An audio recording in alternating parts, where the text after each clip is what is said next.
America is not a racist country. Ladies and gentlemen, I'm going to play this TikTok video for you about Cracker Barrel using the term Canadian for so called Black people. Now, I have the volume turned down, but just read the screen because there's mainstream music on here. So, but I'm going to play it without the music being on.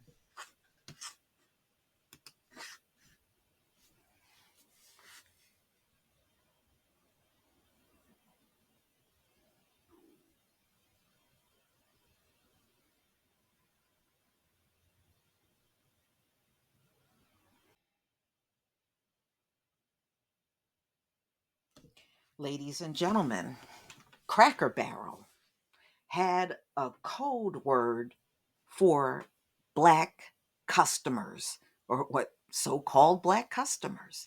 So they had a code word.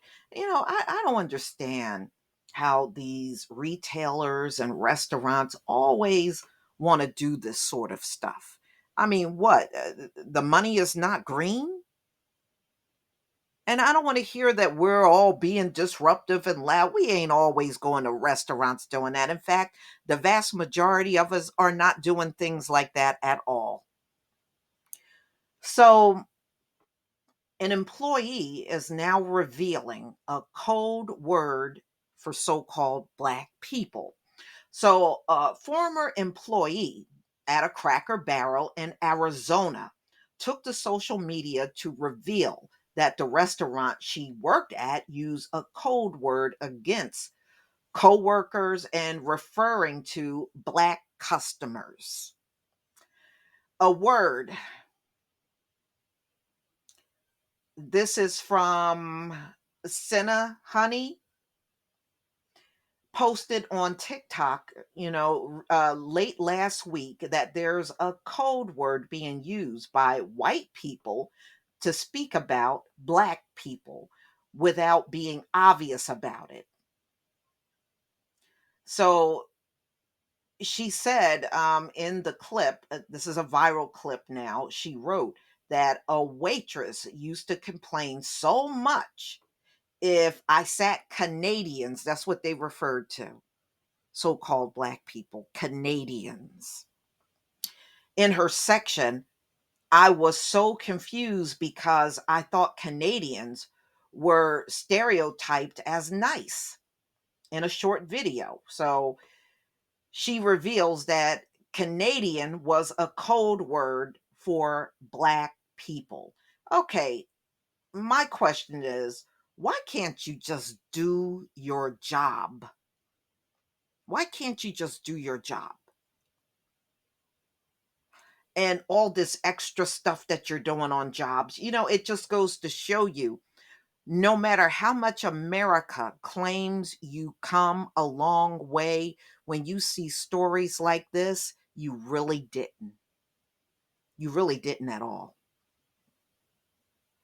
According to a Newsweek article, Cracker Barrel released a written statement after getting wind of the TikTok entry. They stated that they were unaware of the video and that they will be looking into the matter further. We only recently learned about this video and have not had a chance to identify or speak with the relevant individuals. Obviously, racism has no place at Cracker Barrel. Y'all all say the same damn thing. Oh boy. And any actions like the ones described in the video would be against our policy. When do y'all worry about rules and policies for real? Beliefs and who we are as a company, a Cracker Barrel spokesperson said. Allegedly, this is not a new thing and has been used in a form for some time. In 2008, an internal memo from a then Assistant District Attorney Mike Trent of Harris County, Texas, stated that Black jurors were seemingly referred to as Canadians. Isn't Houston in Harris County? Wow. According to The Guardian, and that memo was written in 2003 and emerged 5 years later as Trent praised a prosecutor in a particular case.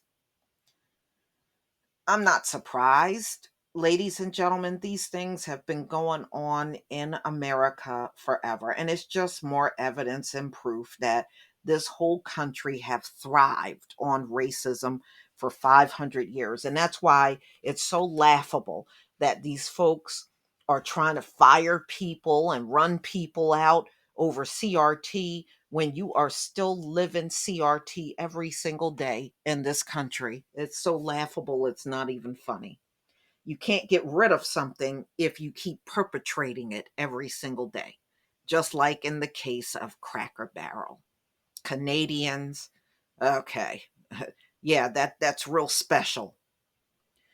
So, y'all tell me what you think about it. It's just nothing but the usual racism that we see all the time. It gets tiring looking at this. If you're going to open a business, expect to have a crowd full of people of different ethnicities. If you are not willing to do that, then don't go in business at all and then complain about your clientele. Quite frankly, I think all of the customers, especially in our community, you should never go back to another Cracker Barrel. Never. It's one of those places I hardly ever frequent. I've been there twice in my life. Once with my family, and this must have been back in the 90s. And another time, my grandmother died in 2001, and we went down south for her funeral and stopped at a Cracker Barrel. If it wasn't for those two instances, I would never have frequented this place at all. And that was it. I have not stepped foot in a Cracker Barrel. It was the only two times, and the last time was 2001. Never went back again. I just wasn't that impressed with it at all. Not enough where I could say I would eat there all the time. But y'all, please tell me what you think about this article. Please leave your comment and subscribe. Don't forget to hit on the notification bell, and I'll see you on the next video. Peace.